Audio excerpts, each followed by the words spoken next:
All right. Joining us on the show, she is on Twitter. You might know her as the Fantasy Football Girl, but her is at Rosalie Michaels. She is the co-host of the Wisecrack. I'll edit that out. She is the co-host of the Wisecracks podcast on the WSN network. Rosalie, welcome to the show. Thanks guys for having me. Appreciate it. Love being here with you. Yeah, excited. A fellow gambling podcast along with your co-host, Bill. You guys are a newer podcast in the gambling space. You guys have been rolling since around the 1st of June. Ironically, on Thursdays, that's perfect. We drop on Wednesdays and Fridays. So for those of you listening, looking for an additional pod to check out, they've been out there every Thursday since about the beginning of June. Mm-hmm. Tell us about the show. What are you and your co-host, Bill, up to? Well, my co-host is Bill Krackomberger, as most people know him, the Crack Man, and he's the old school. He's the general let me say that again. He's old school. He goes way back. He's been a sports gambler for a really, really long time. People really love and respect Crack. It's when I talk to people and they're like, "Oh my gosh, Bill Krackomberger is the guru. He's the guy." And they love him just because he's so honest and he's so straightforward. And when he gives you advice, he gives you the advice that he gives his friends. He gives you the advice that he's doing himself. So people really love and respect him because of that. This whole thing is kind of new for me. I've always been a gambler, but mostly in the casino realm. When people say, "Hey, you love sports, you talk about football, do you bet on sports?" And number one, I live in Arizona, so it's not as easy to bet on sports here. Not legal at all. So you know what that's like. But number two, it's also, I never wanted the betting on sports. It's such a big dynamic in terms of the things that can go wrong, right? It's all the things. If you bet for your favorite team, they're going to lose because that's what happens. You can't bet on your favorite team. So I never really bet on sports. I was always a blackjack girl, a craps girl, a poker girl. I love playing Texas Hold'em too. But so when I came together with Bill Krackomberger, he is the expert. He knows what he's doing. And for me, I know all about fantasy football. I know all about DFS. And so it's been kind of, I am the person learning along with those new bettors out there, the new people that are coming into sports betting, because as we know, sports betting is starting to become more popular around the nation and legal around the nation. Yeah, and the episode that I listened to, now I love the honesty of your co-host. He was talking about with you the episode that I listened to on Spotify, that he really admitted that the NBA and golf were his two areas of expertise. And I got to tell you, that's refreshing, because a lot of times, especially when you're given a platform like the Wisecracks podcast, people tend to, what's the old expression, fake it till you make it. Yeah. And it was very refreshing on a new podcast, that on a new platform, that he was honest and he really was deferring a lot of the football stuff to you. I thought that was awesome. Kyle, do you have any questions for Rosalie before I hit her with a couple of football related questions? And I'm going to sneak in a non-related football question on her. Nothing specific yet, but I am intrigued to hear her prop bets for the year to see if we might be able to capitalize on somebody who's not actually betting on them in Arizona. But, I'm in New York, where I can't technically, but I know some people in New Jersey, and things will get taken care of. Well, you can just go across the border to New Jersey too, right? Yeah, I'm a New Yorker, though. That's like miles away. He's too good to go across the bridge and tunnel. If I remember, I see what you're doing there. If I remember The Sopranos correctly, you have to go across the bridge and the tunnel to get to Jersey from New York. That sounds right. Yes, but that would be where was that? Where did that take place? I'm guilty of not having watched The Sopranos. They were in Newark. They were in northern Jersey. Mm-hmm. So okay. Great show, by the way. I'm a little disappointed that my co-host has never seen The Sopranos. You have homework between now I know. and when we get back on. So as Rosalie and I became connected on Twitter, I went over to see if she had an Instagram. And I was looking through her Instagram, and she's got several interesting accolades. She's been a model. She's been an actor, a TV host, but the one that I want to ask about is trip planning guru. Tell me how you earned trip planning guru status, because that's a skill that we're not using right now, not very much. But No. tell me about that. It is a self-appointed title, I will tell you right now. It's but I've earned it because when I started dating my husband, we started making travel a priority of ours. We knew we weren't going to have children, and so we really wanted to see the world and experience it together. And so I'm a researcher, right? I do fantasy football. I get into the stats, into the numbers, deep down into the research. So when it comes to travel, I'm the same way. I don't want to go on a trip and not have it be the best trip of my life. And so each trip just keeps getting better and better and better and better. So he leaves it up to me.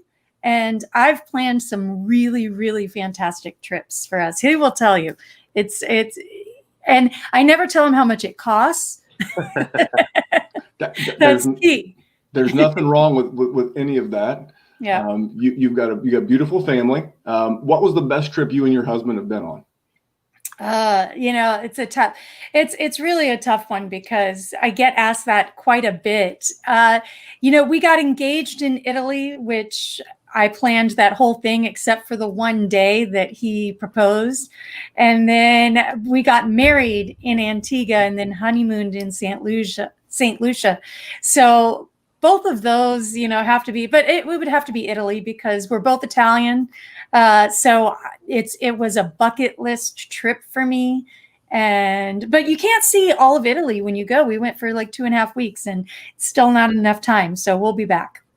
Well, that would be the one that people would think that are regular listeners to the War Zone, that my wife and I went for our 15th wedding anniversary back in October. People would think that would be my favorite. Now, it was a great 12 days. We had a lot of fun. We went to Sorrento and Rome and all over. But my favorite vacation of all time was St. Thomas. We went there for our 10th anniversary, and that's beautiful for us in Indiana. It's a one shot to Miami, then a little puddle jumper from Miami to St. Thomas. That was my favorite. What about you, Dr. Kyle? You have a favorite destination? My wife and I just came back from Colorado, and we started in Utah, and we did the Arches National Park in Moab. We did some glamping. We drove through Colorado, saw a lot of cute little towns, and did some more hiking. And I think that one has shot to the leaderboard with all the different places we got to visit. And shout out to my wife, who's also a great trip planner. But maybe we could do some trip plan swapping at some point. There you go. Did you do the $1 Million Highway, like where Durango, Telluride? No, we did not. Oh, okay.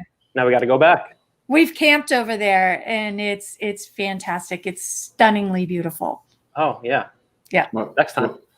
We took you guys down a little sidetrack on some vacationing best practices. Ironically, my wife and her friends do an annual girls trip in Colorado, so we have much more in common than just gambling and fantasy football. But to shift the show back to that, I'll start with you, Rosalie. Is there any gambling advice that you could give to the newer or novice gambler? We talked about it earlier. More and more states are going legal with gambling. Is there just a general overall gambling piece of advice? Like you said, you played poker, craps, blackjack, etc. Is there this something that you would remind the new person dipping a toe in these waters? Yeah, I mean, the first thing and the very important thing, no matter what area you're going to bet in, and this is something that I learned from Crack, but I agree with him wholeheartedly, and it's the way that I go about my gambling as well, is have a dedicated bankroll.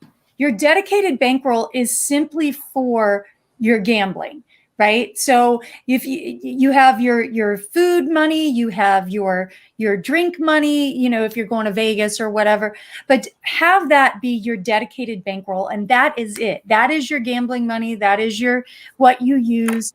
Don't go outside of that. Don't use your rent money. You're dedicated, because you have to have a system. I do a lot of day trading in stocks as well. So another form of gambling, right? And I have a dedicated bankroll for that. That's my dedicated stock fund that I only use that amount of money. And so it should be that way for your gambling as well. When it comes to sports, don't be a homer. You know, I say this when it comes to fantasy football as well, but don't be a homer. Don't just bet on, I understand that it's fun to bet on your favorite team. I get it. You know, I grew up as a Dallas Cowboys fan.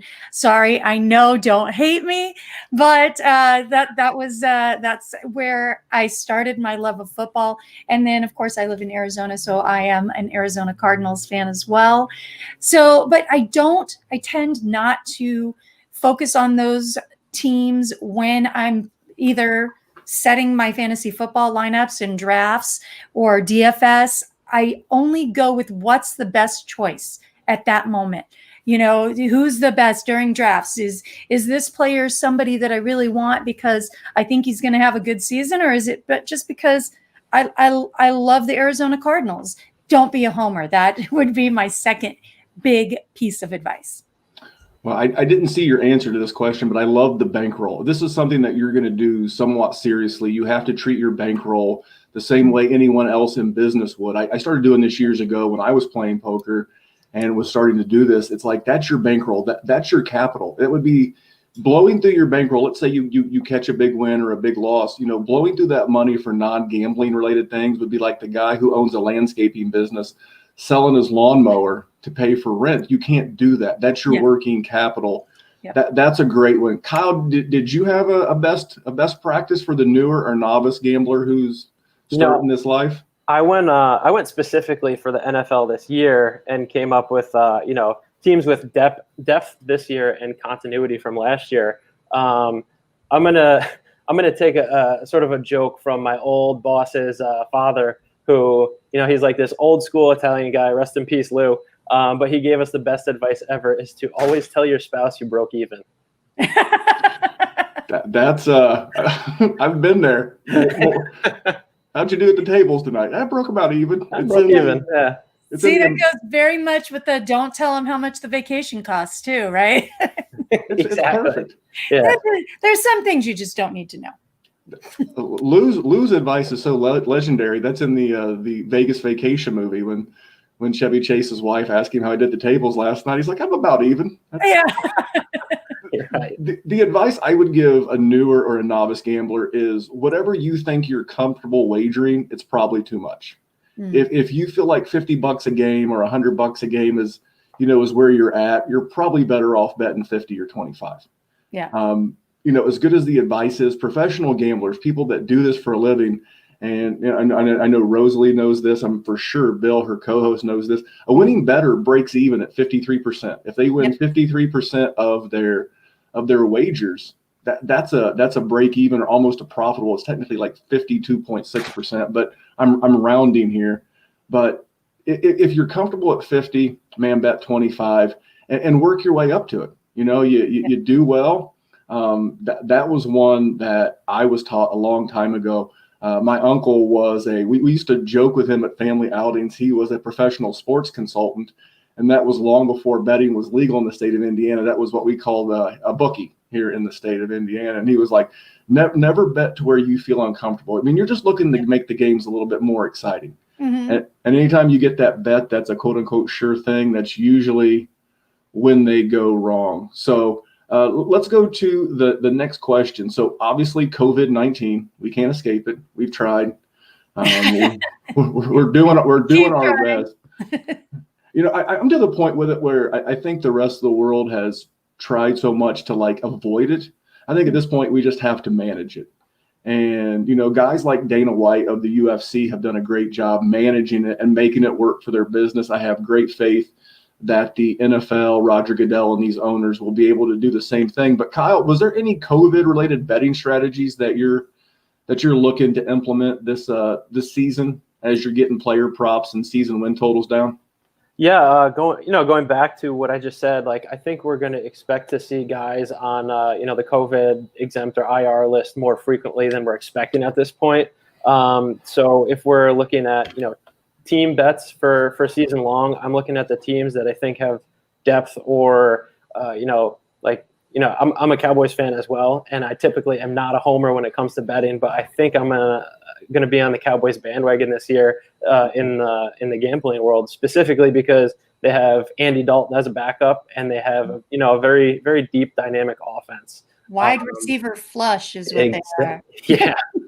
And then, looking at teams that have, similar coaching staff from last year that did well and returning a lot of starters from the previous year as well.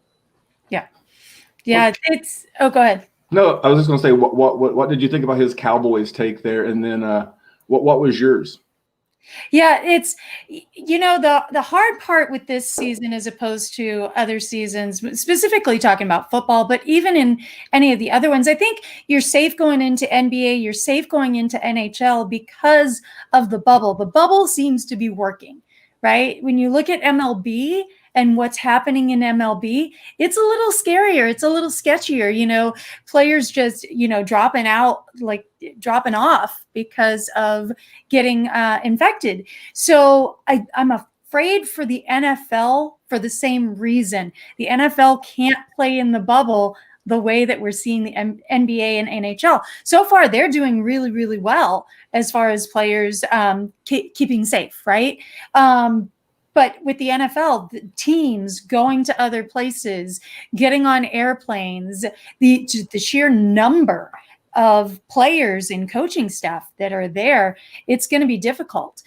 And to get through the entire season. So, it depends. Are you really going to tie up your money? If we're talking about your bankroll and that is what you use for gambling on sports, is the NFL, these season-long bets, something that you should be placing your money into because you're tying it up for the season and you may not get through the season?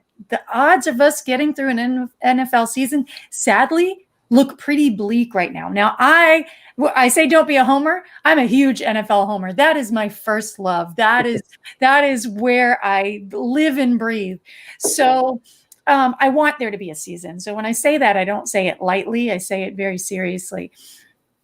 So that being said, maybe NBA, maybe NHL is a better choice for your season-long bets right now than MLB or NFL. But, if there's something you really, really like and you think is a really good bet for the season, then I've got a couple coming up that I'm happy to tell you about. I can't wait to hear those. And that's, guys, and ladies, that is another fantastic piece of advice. Don't leverage a huge part of your bankroll in season-long props. There's a few that I'm gonna list here tonight. Kyle's got a great one with great odds as well. But yeah, those are like dinner and a movie bets. Those are like cheap, 25 for me, $25, $50 bets. I don't mind having them tied up all season. Now I'm normally the eternal pessimist, but as it relates to the season, I'm the eternal optimist. And the NFL is a little bit different in that I heard a great interview with Aaron Rodgers the other day, and they've been told and talked to about COVID since this all first happened in April. And unlike Major League Baseball players, those guys' contracts are guaranteed. They can do whatever the hell they want, and there's no real repercussions. But if you're a third-round guy or you're a fringe guy and you've been told to not be out in public, you've been told to social distance, there's going to be a handful of knuckleheads. There always is. That's why there's behavioral suspensions. That's why there's, beforehand recreational drug suspensions. But I feel more confident with the NFL players having a little bit more discipline than their MLB brethren. But mine is that, again, I'll use my pessimism, is if you are going to make some season-long player props, I'm betting more unders, especially on prominent players. Prominent players already have their value, maxed out. Christian McCaffrey on FanDuel, you can bet him over or under combined rushing and receiving yards, 1,899.5 yards. Now, he's beat that twice in his career, but both times that was with the Turners, Norvin Scott, who are now in Washington. So what's that going to look like for him with Joe Brady and Matt Rule there? I don't know for sure, but I like the unders because, and this is going to sound terrible, but I'm being honest.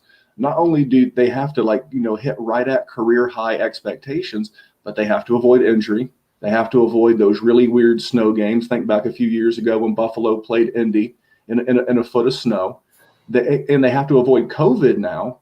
Yeah. And some players have tougher schedules than others. So if and when I'm betting some of my season-long prop bets, I'm looking more for ones that I think will go under, and I can validate or back some of my theory up and betting the unders because I'm pessimistic by nature. What would your co-host say about that? Is he a pessimistic guy? He seems pretty friendly and outgoing. Now he looks old school tough. He's got the cool old school driving cap on. He's a bigger looking guy, but he seems to be a real sweetheart. What would he say about being pessimistic versus optimistic? He is. He's a teddy bear. He absolutely is. Such a lovable guy. He is. You sit and you talk with him, and at first you're like, let me find out about you. But he is just. But I won't speak for him. But from my experience with him is that he is more optimistic than pessimistic, because he has a system. He knows exactly how much he's going to bet and why he's going to bet it, and he's looking for, he's shopping those lines and stuff. So he knows enough of what he's doing that he's always optimistic that he's going to do well. So when I talk to him about other stuff too, he seems to be more on the optimist side than the pessimist side. What about you? Are you optimistic or are you pessimistic as it relates to your bets? I'm always optimistic. I'm a big believer that, you reap what you sow. You put the energy out there and you're going to get back. So it's funny because my husband's actually like a pessimist. So I'm always like, think positively. We're shopping for a new house right now. And he's always like, oh, we're never going to find the one. I'm like, that's not helping us.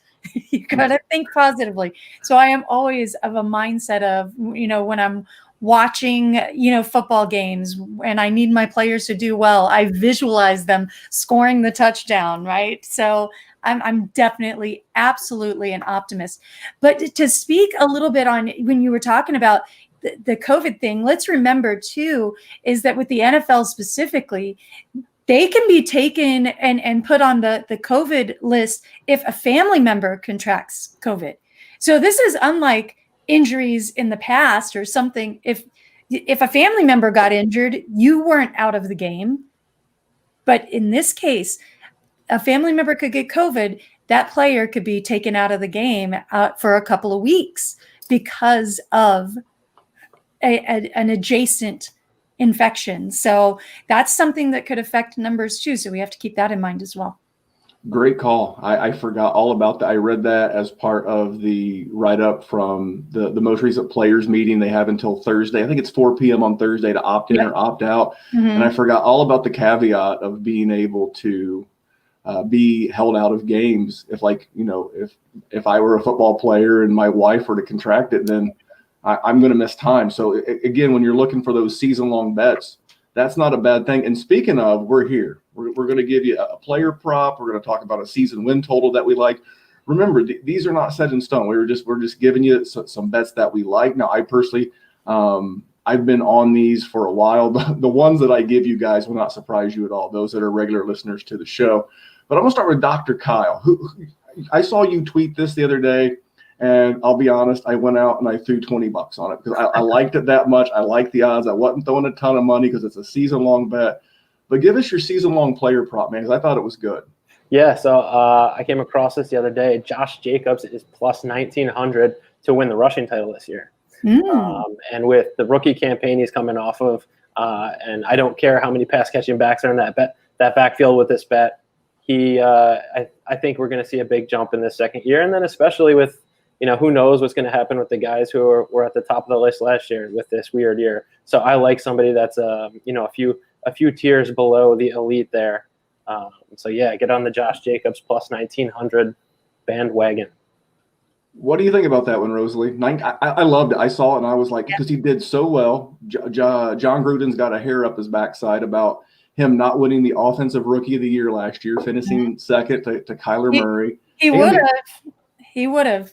I like it a lot. I think that's a fantastic call. I think that, here's the thing. And I actually, he's somebody that I definitely have my eye on this year because John Gruden loves him. They are going to get him. They've been saying they're going to get him more involved in the pass game too. He's been catching balls this offseason. He's ready. And I think he's hungry for it. So he's going to get a lot of action. We know Derek Carr cannot really throw the ball, right? He's just not that good.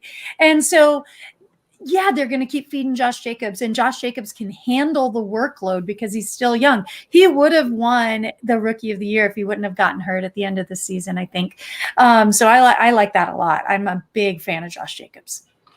And I was listening to Ross Tucker, who hosts several podcasts of his own, and he was talking about how much he liked the Raiders' offensive line this year. We're talking about continuity and consistency, and I believe they're returning all 5 starters from last year. So you've got a continuity is going to mean so much this year, especially early in the season.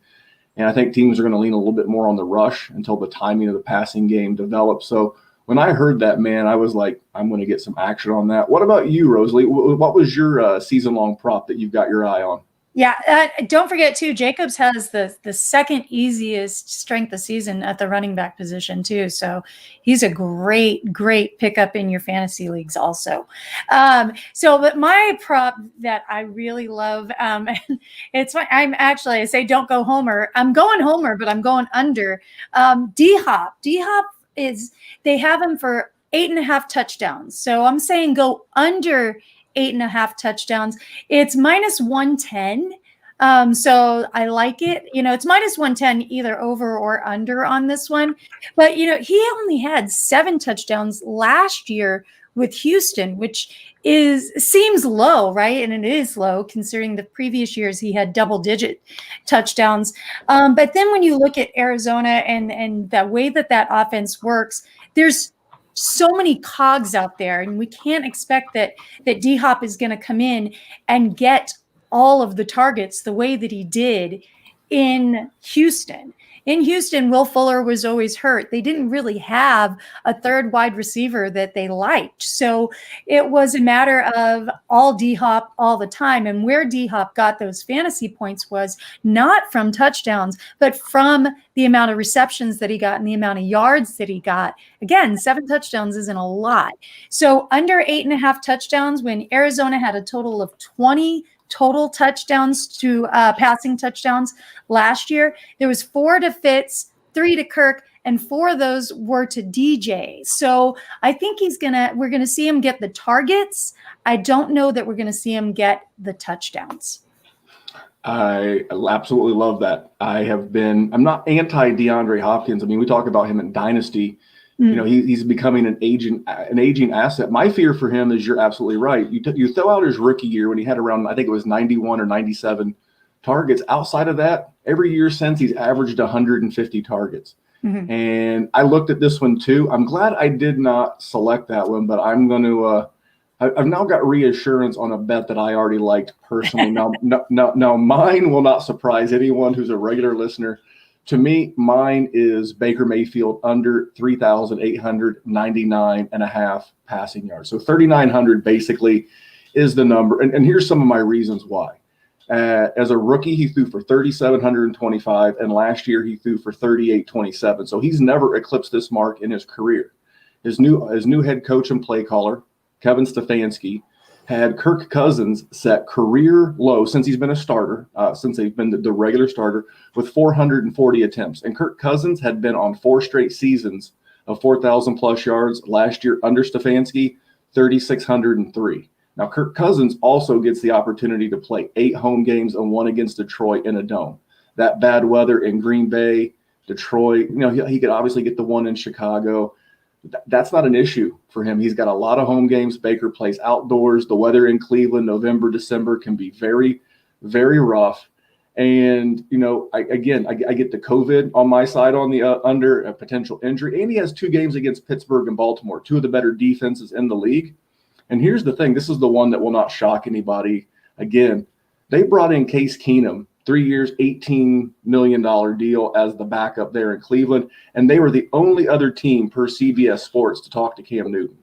Now, a lot of people are like, the Case Keenum news, that's no big deal. I got news for you. Case Keenum and Kevin Stefanski worked together real well in Minnesota. And I'll just say this. If your significant other invites their ex to town for dinner and they tell you it's no big deal, you got problems. I'm just throwing that out there. It's no big. This to me is a lot of signals that this front office, this head coach, obviously Baker's the starter, but there's some trepidation there. And how did Stefanski see the Minnesota Vikings win last year? They pounded the run. They played good defense. Cleveland's got a good defense, gave up 0 300-yard passing games last year. You pound the ball with Chubb. You pound the ball with Kareem Hunt. You play good defense. You run play action, and you minimize the opportunities for him to struggle. So for me, Baker under 3,900 passing yards was an easy bet for me to make. It was my first one. I laid 112. That was the FanDuel price. Yeah. A little bit more vig there than obviously I'd like to get it for 105 or 110, but we're talking 2 points, not great, but not horrible, not terrible. And it was 112 on the over too, so that's their price. Kyle, are you buying my Baker shot? Oh yeah, when I had the Jacobs one locked down a week ago, but I wanted to look back through everything today. And when I was going through passing yards, I'm like, Russell Wilson, Dak, this, that. And then I saw the Baker one. I was like, oh my God. And then saw you had already chosen it, and was like, yeah, that makes a lot of sense that Memphis already has that one. And what about you, Rosalie? What do you think about my Baker bet? Yeah, I don't. In Baker, I do not trust at all. I just don't. I so many people really. I was talking to a guy on Twitter today, and he was like, the Browns are going to win 10 games, and I was like, looking through. That's pretty optimistic, but all right. So we actually ended up making a bet on it because I don't think they'll win over 8, but we made a bet for charity because I can do that. Made a bet for charity, and he thinks they're gonna win 10 games. So I thought that was a stone cold trap. I think you locked him up like a pro. I loved it. I saw the tweet. So for those that didn't see it, make sure you're following Rosalie on Twitter. It's at Rosalie Michaels. And this gentleman and her were going back and forth. So Rosalie, like the pro that she is, she says, let's set 9 as a push. You don't pay, I don't pay. So Cleveland has to win 10 games. I mean, worst case scenario for you, I feel like you tie. Yeah. Best case scenario, this guy's donating $50 to your favorite charity. It was against Cleveland. I don't know why I dislike Cleveland so much, but I do. And I was like, that's perfect. You've got him in a bear trap. Kudos on that one. Yeah, I like Stefanski a lot. I really do. I think he's fantastic. But to have him turn this team around in 1 year, that's asking a lot. It's going to take a little bit of time. And yeah, their defense is good, but their defense is not good enough to keep up with their slow rolling offense. They just don't move very fast. And like you said, they're playing Baltimore twice. They're playing Pittsburgh twice. And Pittsburgh with Ben Roethlisberger is a lot different team than they were last year. So there's going to be a number of times where they're playing Houston this year too. There's going to be a number of times where they are playing from behind and they're going to have to try to throw the ball. And Baker just isn't that good. Not that accurate. He gets lucky sometimes, and I like his fire. I don't hate him as a person. I think that he's interesting, but as a quarterback, do I want him as my quarterback of my team? Nope. Yeah, and I love all of that. So listen, let's get to some season win totals, and then I want to hear about some of your fantasy football guys that you like and dislike on the season as we wrap this up. Okay. Team win totals. I'll go right back to you, Rosalie. Is there a team win total that you like more than others? Yeah, it's interesting, and this is. I don't know how you guys are going to feel about this, but it's interesting to me that both the Bills and Pats are both at 9. That's their number. And to me, I feel like the Bills are going to win this division this year. And I'm going with the Pats under 9 wins this year, which is crazy to think of, but because the Patriots have won double-digit games every season since 2003. But they face the toughest schedule this year, plus all the defensive players that are opting out, including Chung and Hightower. Van Noy went to Miami. Brady's gone. Now, the thing that scares me is Belichick is like a magician. I feel like he's punking me a little bit, right, with this, because going against Belichick is really, really hard for me to do. He's just so good, and he can make like gold out of straw. He's that good. But with everything that's going on this season, with the players that are opting out, with what is happening in the league, I can see the Patriots having a down year this year, winning 8 games, just under the 9, but winning 8 games and not making that 9. That was one that I looked at as well. Again, kind of like I talked about with your Cleveland bet. I feel like I don't know what you laid. I'm assuming 110, maybe 105. Yeah. On that bet, but I feel like 9's the number. I mean, if they won 9 games, I would not be surprised, but I don't see him winning 10. Yeah. I mean, Cam has not even taken all of the starter snaps in camp yet. He's splitting starter snaps with Jarrett Stidham. What's this offense going to look like? It's going to be slow. The defense, to your point, lost Chung, Hightower. They had 8 opt-outs. I think as of the recording of this, there's been 29 opt-outs in the league, and New England has 8 of the 29. Sony Michel on the PUP. Now, Mohamed Sanu did come off of the PUP. They may have the worst skill weapons in the league. That's not a shot at Julian Edelman. I love Julian Edelman. He's a spark plug and a fun guy to watch play football. But Mohamed Sanu, I mean, N'Keal Harry, not exactly proven yet. Their veteran tight end, Matt Lacoste, he's opted out. Yep. Two rookies. 2 rookies from – I do like Ossie, the more of a pass catcher tight end, a side note for Dynasty. But I love this bet. What about you, Kyle? What do you think about Rosalie's New England bet, and then where are you going?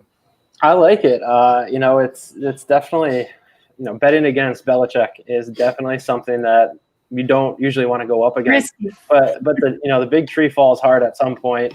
And I do feel like this is the year, especially when you talk about the Bills number is also 9, and they return a ridiculous number of starting snaps from last year. You just love what that organization has done to turn that team around.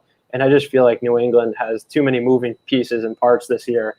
Especially with this weird offseason. So, I wrote that one down. Mine is, I know we talked about not being homers, but I'm going Dallas Cowboys over 9.5. The second they got rid of the clapper, I was like, the coaching change makes a difference. The thing that scares me is that they couldn't even win the division last year against a really weak division, which is hard. But coaching change, right? Mike McCarthy knows how to win. Yeah, addition by subtraction for me with the weapons they have, and then bringing in a strong backup if something were to happen to Dak or a family member, and that puts him on that list. Like I think that's a fairly safe over. Man, I love you like family, Kyle, but I cannot support this. That defense is bad. They played an incredibly easy schedule last year when they roughed up on the Jets and they roughed up on Miami, and they had that great start. And man, that defense is bad. And I know from a fantasy standpoint, it's going to be chock full of fantasy goodness. One of my, we talked about Cleveland. That was my other hot take. But one of my hot takes is that CeeDee Lamb leads this team in receiving, because this team is going to be so far behind. And I've never been the biggest Amari Cooper fan. He disappears. And that was when he was on a rookie deal. I don't know how motivated is he now that he's got $60 million guaranteed. All those injuries that he played through before, man, I see fantasy goodness. Dak is my QB3 in Dynasty, but man, I can't support this. Now, Rosalie, I'm gonna put you in a bad spot because you're a pro, but you're also a Cowboys fan. Where do you fall on the Cowboys on a win total that high? Well, first of all, I'm going to say the Dallas Cowboys defense was not that bad last year. They were 9th in the league.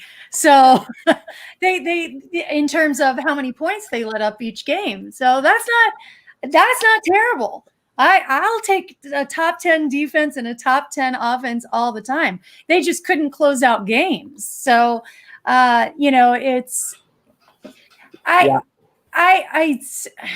I think that McCarthy can make the difference. I mean, on offense, they've got all the pieces. They've got every piece there. They have a serviceable tight end. I'm not as high on Jarwin as other people are. I think he's serviceable.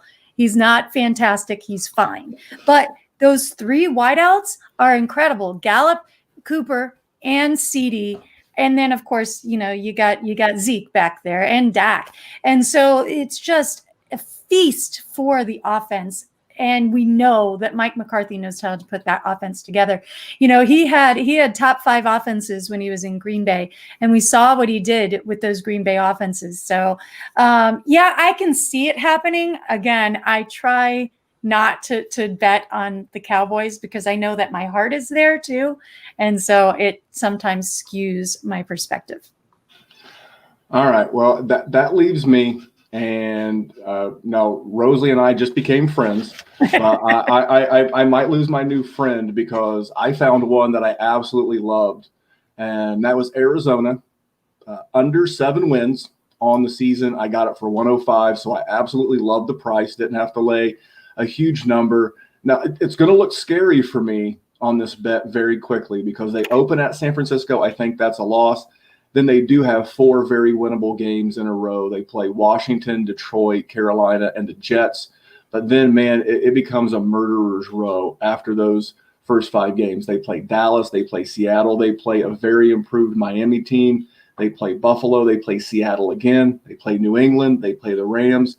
The Giants is probably a give me in there. The Eagles, the Niners again, and the Rams. So that's a real tough stretch after that. And I have them winning between 5 and 6. And even if I'm off by 1, I still push this bet. Now my money's tied up for the season.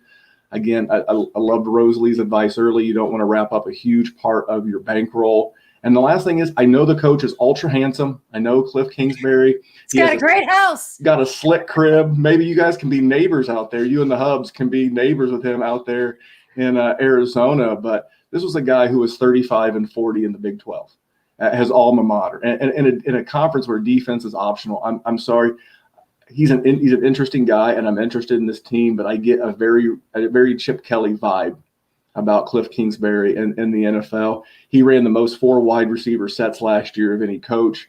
I don't have a lot of confidence that defense is much better, even drafting Isaiah Simmons and making some additions. And then today, just before we recorded this podcast, the right tackle, I do not remember his name, opted out for the season on COVID. So I feel like the worst case scenario on this particular wager, I am going to break even, and more often than not, I'm going to get the money on this. And I like the price at 105. Kyle, I'm going to save Rosalie for last on this because this is her hometown team. Kyle, what do you think? Yeah, I'm going to agree with you for most of the points you've made. I don't think they did much to improve that O-line. I think, you've talked about this on the pod in the past, that Kyler Murray is probably, or potentially this year's Baker Mayfield as far as, where he's going in dynasty startups and how people are valuing him. So yeah, I do like the under there. And before I throw this to Rosalie, so we're friends on Twitter. I'm now following her on Instagram, and I was looking through her Instagram, and there was a picture of you at a Cardinals game with a friend last year, having a great time. So I know you're a passionate Cardinals fan. I'm prepared to take my beating. Tell me what you think about my Cardinals under 7. Well, here's what I'll tell you, because at that game happened to be the San Francisco game, which, yeah, San Francisco's really good. We know this. They've got a fantastic defense, but the Cardinals always play them really, really well at home. Almost won that game. And they will. If you look at them historically, they always play them really, really well at home. And Seattle, they always split with Seattle as well. Now, the worst thing that Cardinals have going against them, they're in a tough division. They're playing all those teams twice, the Rams, the Seahawks, and the 49ers twice each year. But so I think they'll split with San Francisco this year. They will split with Seahawks this year. They will lose both games to the Rams because they can't figure out how to beat the Rams for some reason. But there's a lot of winnable games in there. I think they actually end up beating the Patriots. There was another one in there that you were talking about. So I think I can definitely see an 8 or 9 game winning season if their defense doesn't screw them up too much, because it's Vance Joseph is the defensive coordinator here. He was terrible in Denver. He's terrible here. But I think the offense will overcome. I do believe in Kyler Murray. I don't think he's going to have a situation like Baker is. I know that there's a lot of correlation there because they both came from OU. They were both kind of rode the same kind of train to the NFL. but they are very, very different quarterbacks. So D-Hop says that he and K-Murr are going to be best friends, BFFs. And I think it's going to happen. Like I said, not a lot of touchdowns out of D-Hop, but there will be a lot of receptions. And how do you guard against all of those wide receivers? Kyler Murray is very, very accurate when he throws. So it's going to be an interesting season for these Cardinals. I don't think we're winning the division, but I think we're making a play for a better season than the last two. I love it. And I didn't mention it earlier. We were talking about Cleveland. We were talking about Baker. You just brought him up again. Yeah. I'm not a big hot take guy. We'll do a couple a year. My hot take for Baker is that he'll finish as the statistically or fantasy least relevant out of all the quarterbacks in the AFC North.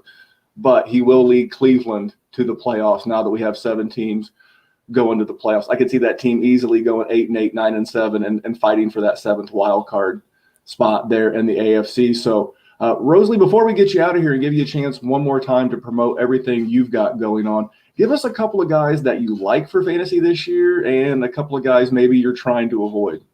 Well, again, my background is fantasy football and DFS because I am the only female analyst on DraftKings through the past few years. And so far that I know of, so far for this year too.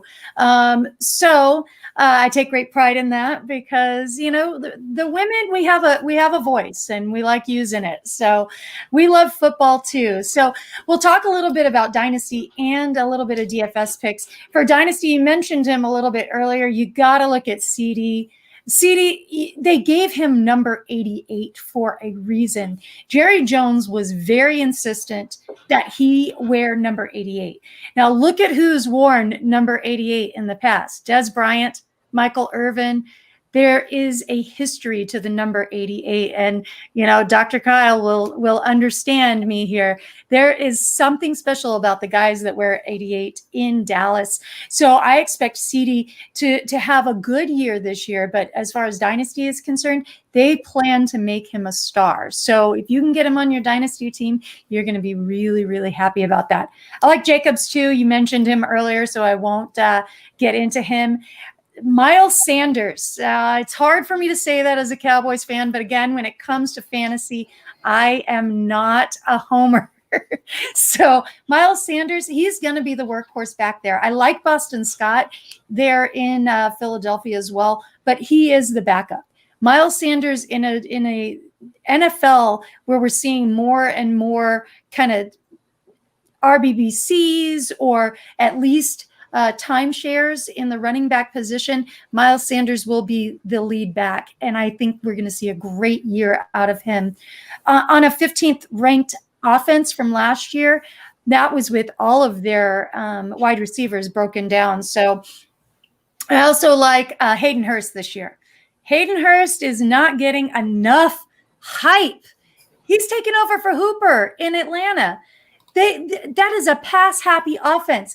And now there's a vacated 7.5 tight end targets per game. Yes, please give me some Hayden Hurst. All right. And then anyone that you're avoiding, I like all those guys. Hayden Hurst is he's creeping up at ADP at places like the FFPC. And I'm sure as now that we're in the month of August, as redraft season is upon us and ESPN and Yahoo and CBS will be firing up their seasonal leagues, we'll see his ADP probably creep. But what about guys that maybe you're not as interested in this year? Well, not as interested in. Again, this is all just talking about Dynasty. Leonard Fournette, he was such a great talent coming in, and he was 10th, in scoring per game last season. But that's a terrible offense. I just don't trust it to get any better. He had 3 total touchdowns last year. And then they just added Chris Thompson. Now, Chris Thompson, of course, we know who loves him? Jay Gruden. Who's the offensive coordinator? Jay Gruden. So I think he's going to push Fournette for those third down duties immediately. And so we're going to take away some of those receptions for Fournette as well. So that low-scoring offense, I don't expect it to get any better this year. And with Thompson there, I think we're going to see Fournette on his way out. So I'm not a fan of Fournette. Another person that I love, but I don't love this year, Cortland Sutton, loved him last year coming in, but when John Elway tells me he's not expecting much out of the offense this year, that's a huge red flag for me. So, he's still going a little too high. I think there's lots of better options for you in where he's going in drafts at the wide receiver position that I just can't trust him. I know he's a wide receiver one. I'm just not expecting a lot of points out of that offense completely this year. I love the Denver take. Now you hit my soul a little bit with Leonard Fournette. As a Leonard Fournette fan, for whatever you want to call it.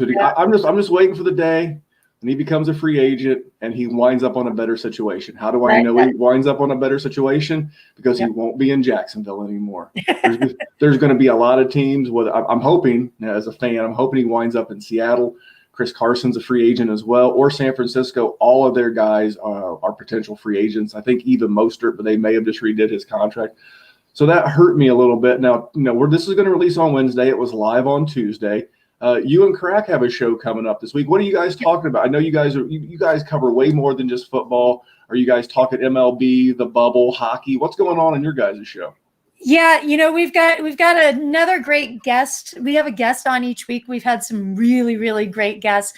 Crack has such a finger on the pulse of this sports betting community. So, we've had the handicapper from the Westgate. We've had Casey Kerr is actually coming back this week because we're talking some golf. We're also talking about just betting during the pandemic. So we're going to get a little bit of what we got into here.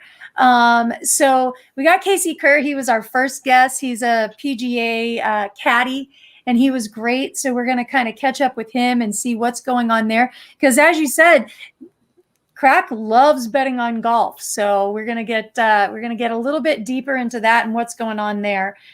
So definitely go back and take a look at some of our other previous podcasts that we've had. You can find those on the WSN YouTube channel. Yeah, I download because I know YouTube is extremely hot. We obviously have started our YouTube over here, but I'm old fashioned. I listen to it on Spotify. Yeah, and it was and I went back and looked, and to tell you how connected that Rosalie and Crack's podcast is, they had the manager of the Circa Sportsbook on. That's one of the biggest, most prominent. Yeah, it's one of the biggest, most prominent books in Vegas. That's big time. So if you want to know what you're listening to and the kind of people, this is top shelf. So Rosalie, thank you so much for coming on and hanging out with us and spending an hour of your time talking about sports betting and helping a couple of guys. We'll get you guys connected with Dr. Kyle. If you guys need a doctor of physical therapy, we can loan him out. I appreciate that. No, I had a great time. Thank you guys for having me. Really appreciate it. Thank you, Ro. All right. Well, on behalf of Rosalie, Kyle, and myself here at the Dynasty Warzone and the Fabulous Big Bet, we're just trying to make the world a better place for sports betting. So we'll see you guys back here next week. Thanks for tuning in. All right, gang, we are done. All right. Thanks. That was fun.